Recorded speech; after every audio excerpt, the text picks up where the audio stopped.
Constant. यदि Hindi medium वाले बच्चे अपने आप को अपडेट नहीं करेंगे तो भोगेंगे लाइफ में। आप लिखवा लीजिए मेरे से, अब हिंदी माध्यम वाले बच्चे पीछे नहीं रह सकते, और भी फैसिलिटीज़ हैं, ठीक है। इसलिए खुद को आगे बढ़ाइए, इम्प्रूव करिए। मोलल एलिवेशन कांस्टेंट, मोलल उन्नयन स्थिरांक, ठीक है। देख लीजिए, वीडियो पॉज करके समझ लीजिएगा। अब मैं नेक्स्ट पेज में जा रहा हूं। हाँ जी, चलिए समझेंगे अब। सो डेल्टा के बी स्मॉल एम क्या है? मोलैलिटी है, मोलैलिटी, ध्यान रहे, ठीक। अब यहां से इसको एलाबरेट कर दीजिए। जो इसको याद करेगा वो मूर्ख है। मोललता का फॉर्मूला आप पढ़ चुके हैं, हाँ, बट बोर्ड एग्जाम में लिखना पड़ेगा। Mole is equal to given mass upon molecular mass, ये पढ़ चुके हैं। W गिवन मास, ये सॉल्वेंट का मास। इसको और एक्सप्लेन कर दीजिए तो टीचर भी खुश, आप भी खुश, मजा ना आए सब वापस नहीं होगा। लॉकडाउन में कोई पैसा दिया ही नहीं, कोई नहीं दिया। देखो ना कितना बुरा किया, कोई नहीं दिया, कब देंगे? हाँ जी, देते ही नहीं है, लॉकडाउन तो है। हाँ जी, तो डब्ल्यू ए क्या है? Given mark. ए किसको लिया हूँ मैं? सॉल्यूट को।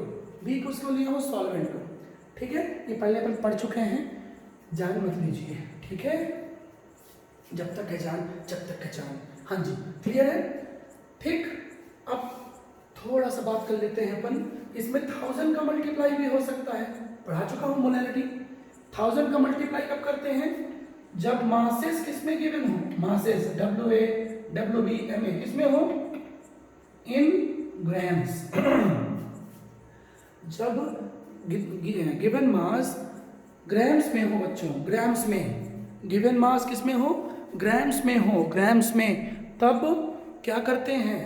बोलिए, तब क्या करते हैं?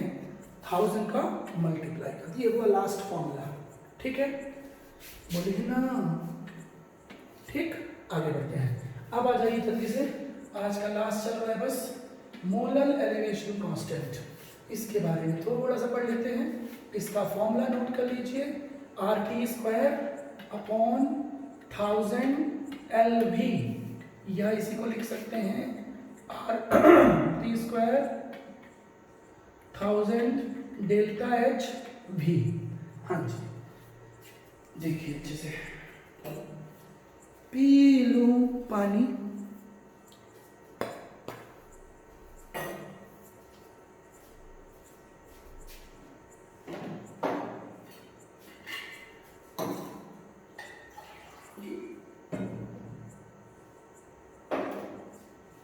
ठीक है।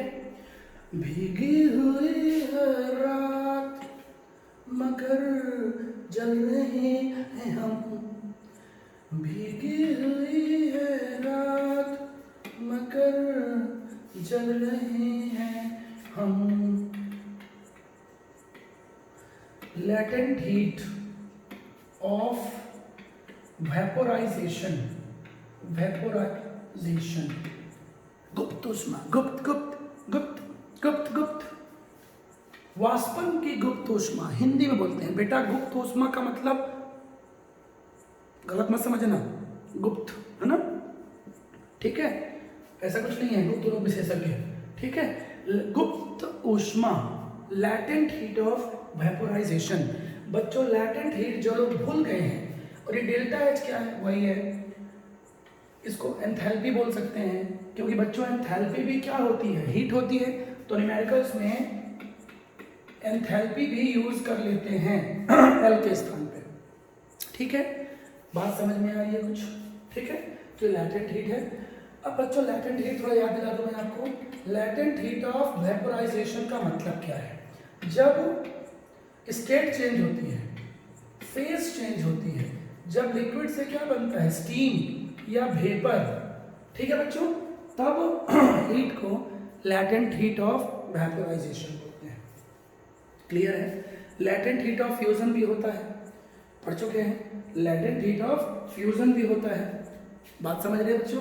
फ्यूजन, फ्यूजन गलन की गुप्त ऊष्मा, गलन की गुप्त ऊष्मा, ठीक है, वो भी कल पढ़ेंगे अपन। तो वेपोराइजेशन नाम से क्लियर है, ठीक है। अब बच्चों इसमें एक प्रॉब्लम भी है, फिजिक्स में पढ़ चुके हैं लास्ट ईयर। पानी के लिए आपको ये वैल्यू याद रखनी पड़ेगी, 536 अप्रॉक्स होती है शायद, बुक से चेक कर लीजिएगा। 536 फिजिक्स में है कैलोरी पर ग्राम, या 540 अप्रॉक्स कैलोरी पर, यूनिट भी ध्यान देना पड़ेगा, कैलोरी पर ग्राम।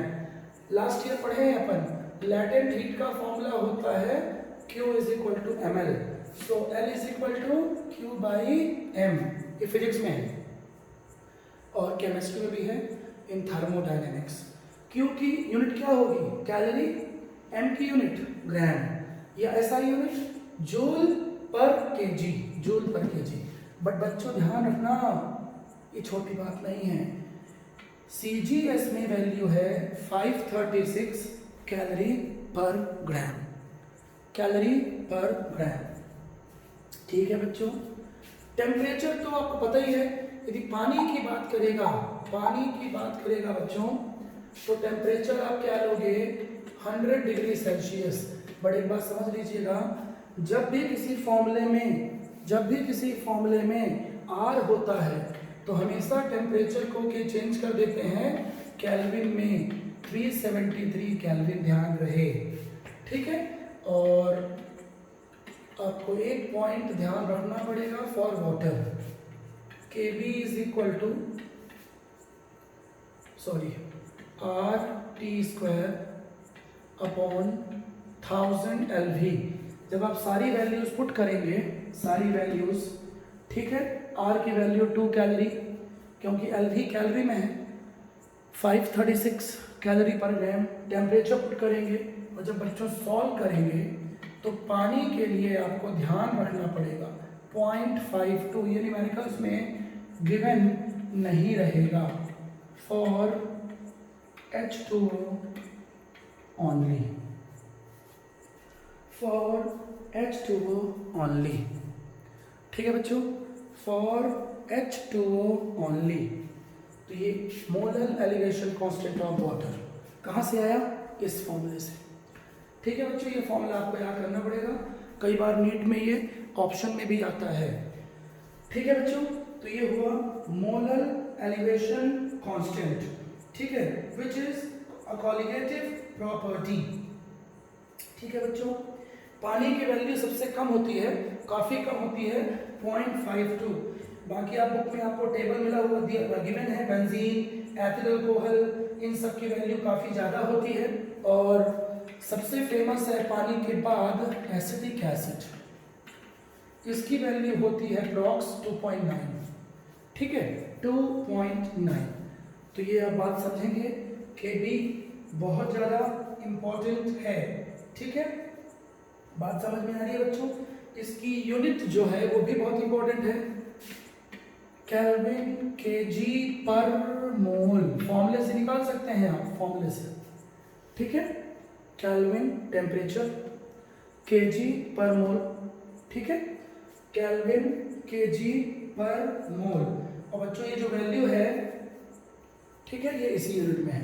दूसरी बात, कई बार बुक्स में इसी को केल्विन पर मोलैरिटी भी दे देता है ऑप्शन में, नीट में, ध्यान देंगे यूनिट बच्चों, बहुत इंपॉर्टेंट है ये, इसको लाइटली मत लीजिएगा। केल्विन पर मोलैरिटी, इसी को और कैसा लिख सकते हैं? अरे मोलैरिटी, अभी तो अपॉन में है, पर, और इसको पढ़ते हैं प्रति हिंदी में, ऐसा भी ऑप्शन आता है, ठीक है। यूनिट बच्चों कभी मैं सिखा चुका हूं आपको, यूनिट कभी याद नहीं की जाती है, सबकी यूनिट रखिए, अपने आप आंसर आ जाएगा, ठीक है, क्लियर है बच्चों। सो ये हुआ molar elevation constant, molar elevation constant, और हम पढ़ रहे थे एलिवेशन इन बॉइलिंग पॉइंट, ठीक है बच्चों। अब हम नेक्स्ट क्लास में पढ़ेंगे, एक बार देख लीजिए, इसको भी याद करने की जरूरत नहीं है, पढ़ चुके हैं आप, सिर्फ इतना पढ़िए आप, molarity is equal to mole of solute पर केजी ऑफ सॉल्वेंट, ठीक है, इसको याद करने की जरूरत नहीं है। अब बच्चों एक छोटी सी बात मैं समझा दूं, फिर अपनी कहानी आज की नहीं विराम दूंगा मैं अपनी वाणी को, ठीक है। RLVP हमने पढ़ा, वहां भी ध्यान से देखिएगा। फॉर्मूले में P0 A लिख दे रहा हूं, P0 A NB upon NA। हाँ बच्चों ध्यान देंगे, मैंने इस फॉर्मूले में XB लिया था और मैंने B किसको लिया था बच्चों, याद दिला रहा हूँ, सॉल्यूट को लिया था। ये गलती मत करिएगा, सॉल्यूट, जबकि मैंने यहाँ पे किसको लिया था, A को लिया था सॉल्यूट, ठीक है। तो इस फॉर्मूले में वो आप पे डिपेंड करता है, आप X से ले लो सॉल्यूट को, बट हाँ आएगा क्या, mole fraction of solute, mole fraction of, sorry for diluted solution, mole fraction of solute, ठीक है बच्चों। जब अपन पुट करेंगे मोल का फॉर्मूला WB/MB सॉल्यूट का, फिर सॉल्वेंट का WA/MA, यहाँ WB आएगा अपॉन MA आएगा, आएगा बच्चों, सब अपॉन में MB आएगा, सॉरी, ठीक है। तो ये B हमने किसको लिया है, सॉल्यूट को। तो जब बच्चों आप फॉर्मूला पुट करोगे तो देखोगे ऐसा आएगा, और यहाँ पे क्या आएगा, WA और ऊपर जाएगा MA।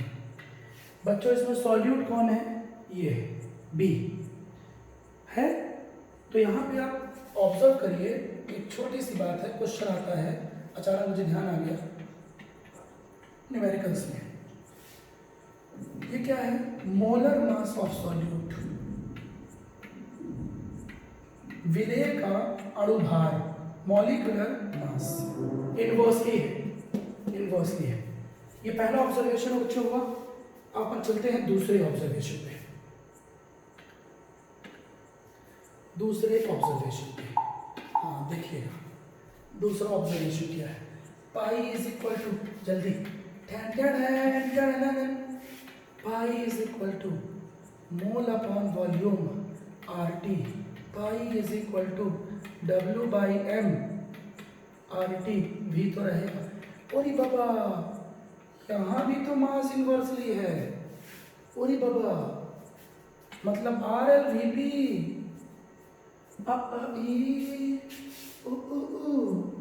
समझ रहे हैं, सॉल्यूट का मास है, ये भी मॉलिक्यूलर मास इनवर्सली है, ठीक है। अब आते हैं इस पे, ये तो हम कुछ देर पहले पढ़े हैं, कहाँ गया भाई इसका फॉर्मूला, बता दिया क्या, हाँ जी समझिए,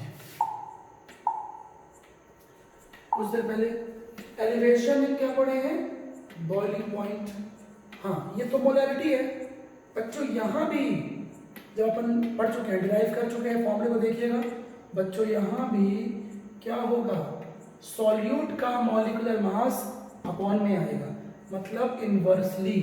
और बच्चों कल पढ़ने वाले हैं डिप्रेशन इन फ्रीजिंग पॉइंट, वहाँ भी आएगा, यहाँ भी है वहाँ भी है, मतलब सारे जहाँ में है।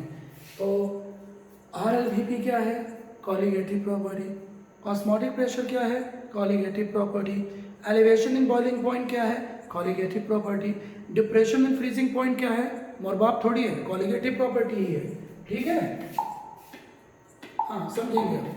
तो यहाँ से कंक्लूजन क्या आ गया, कॉलिगेटिव प्रॉपर्टी इनवर्सली ऑफ, बच्चों हर चीज पढ़ा रहा हूँ मैं आपको, पूरा आपको लेवल दे रहा हूँ, चाहे आप किसी भी इंस्टीट्यूट से कंपेयर कर लीजिए, ठीक है। शेड्यूल डिवीजन में ये 15 ईयर से कर रहा हूँ मैं, आपको कोटा का लेवल दे रहा हूँ बिल्कुल मिनिमम फीस पे, और मेरे स्कूल में, टाइम पब्लिक स्कूल में, इंस्टीट्यूट दोनों में आप डंके की चोट पे सुन लीजिए, टैलेंटेड बच्चों का फ्री एडमिशन है, जिनको आर्थिक प्रॉब्लम है, इकोनॉमिक प्रॉब्लम है, ठीक है। जिन बच्चों का 9 से 11th 90% के ऊपर है, इवन 85 के ऊपर है, उनकी फीस कोई फी नहीं है, हम ऐसे बच्चों को मौका देते हैं, उनको आगे बढ़ाते हैं, ठीक है, बात समझ में आ रही है। और मेरे स्कूल के बच्चों को मैं फ्री ट्यूशन देने वाला हूँ बहुत जल्दी ही, हम 10 घंटे क्लास लेंगे अपने टाइम पब्लिक स्कूल के बच्चों के लिए 9 से 12, जिससे बच्चे JEE और NEET में क्रैक करें और संख्या में क्रैक करें, क्योंकि बच्चों बेस पे ध्यान हमको देना पड़ेगा,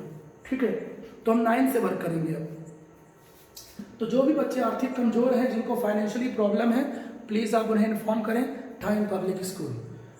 फ़ी की कोई इशू नहीं है, पैसे का कोई प्रॉब्लम नहीं है। हाँ, बच्चा पढ़ने वाला होना चाहिए, सिंसियर होना चाहिए, अदरवाइज रास्ता खुला रहता है फिर। चलिए, हाँ जी बच्चों, तो colligative property inversely of mass. ठीक है, अब बच्चों एक छोटा सा टॉपिक मिस हो गया था, उसे ही पढ़ लीजिए। ये तो ऊपर पढ़ चुके हैं अपन ग्राफ, बर्कले हार्टले मेथड। ठीक है बच्चों, ऑस्मोटिक प्रेशर को मेजर करने की बहुत सारी मेथड होती हैं, बट ये थोड़ा सा फेमस है। पेफर मेथड भी होती है, ठीक है, लेकिन बर्कले हार्टले मेथड ज़्यादा फेमस है। ठीक है, समझिए, बहुत इजी है। क्या है ये प्रेशर गॉज है, 3 चैम्बर ले लिया suppose, solvent chamber, solution chamber. यहाँ पे क्या है, सेमी परमिएबल मेम्ब्रेन है, सेमी परमिएबल में। बच्चों ये एक्सप्लेन करना ही पड़ेगा, क्यों? विदाउट, हम पढ़ चुके हैं, without semi permeable membrane osmosis phenomena possible नहीं है। ठीक है बच्चों, क्लियर है? तो हुआ क्या, समझिए, ये कैपिलरी ट्यूब है, इसमें पानी का एक लेवल फिक्स होता है। ठीक है, ये सॉल्वेंट का, यहाँ सपोज ये इनिशियल लेवल है। अब जैसे सॉल्वेंट एंटर करेगा through membrane, semi permeable membrane, अर्ध पारगम्य झिल्ली, अर्ध पारगम्य झिल्ली। ठीक है बच्चों, ये पोर, यहाँ पे पोर्स होते हैं, परिच्छेदा होते हैं, यहाँ छेदा। ठीक है, पानी एंटर करेगा सॉल्यूशन चैम्बर में, तो बच्चों क्या होगा, कैपिलरी ट्यूब का लेवल नीचे आएगा, क्योंकि ये पानी घुस रहा है यहाँ सॉल्यूशन में, ये नीचे आएगा। सपोज यहाँ तक आया, तो बच्चों प्रेशर गॉज वो रीडिंग को मेजर करता है, प्रेशर गॉज, समझ में आया? और सॉल्वेंट के एंटर करने से सेमी परमिएबल मेम्ब्रेन में एक प्रेशर एक्सर्ट होता है, दैट इज ऑस्मोटिक प्रेशर। ठीक है, a pressure is applied on the solution to maintain the water level in the capillary tube at the same level। ठीक है, और उसी प्रेशर को बोला जाता है बच्चों प्रेशर गॉज। ठीक है, ये बहुत क्विक और एक्यूरेट मेथड होती है। ठीक है बच्चों, बात समझ में आ रही है? क्लियर है ये? तो ये डायग्राम देख लीजिए अच्छे से। ठीक है, और यहाँ तक टॉपिक लगभग क्लियर हो गया होगा आपको, बात समझ में आ रही है? ये वैसे अभी सिलेबस में ज़्यादा नहीं है, पहले एमपी बोर्ड में था, एनसीईआरटी में तो शायद अभी भी नहीं है। ठीक है, फिर बुक चेक कर लीजिएगा, हम काफ़ी समय से पढ़ाते आ रहे हैं, आजकल थोड़ा सिलेबस रिवाइज होता है। हाँ जी, क्लियर हुआ ये? तो बर्कले हार्टले मेथड किसके लिए है? To measure osmotic pressure, to measure osmotic pressure, ही ऑप्शन आता है, बर्कले हार्टले मेथड। ठीक है बच्चों, तो हम कल पढ़ेंगे डिप्रेशन इन फ्रीजिंग पॉइंट, उसके बाद पढ़ेंगे van't Hoff factor, solution complete. ठीक है, बस एक क्लास और, क्लियर है? और उसके बाद हम स्टार्ट करेंगे केमिकल काइनेटिक्स। बच्चों में अभी जेईई और नीट का टॉपिक स्टार्ट नहीं कर रहा हूँ, मैं भी एनसीईआरटी लेके चल रहा हूँ। ठीक है, उसके बाद मैं जेईई और नीट के टॉपिक्स अलग से लूँगा, अलग से क्वेश्चंस कराऊंगा। ठीक है, चलिए, so thank you so much, good night, जय सिया राम।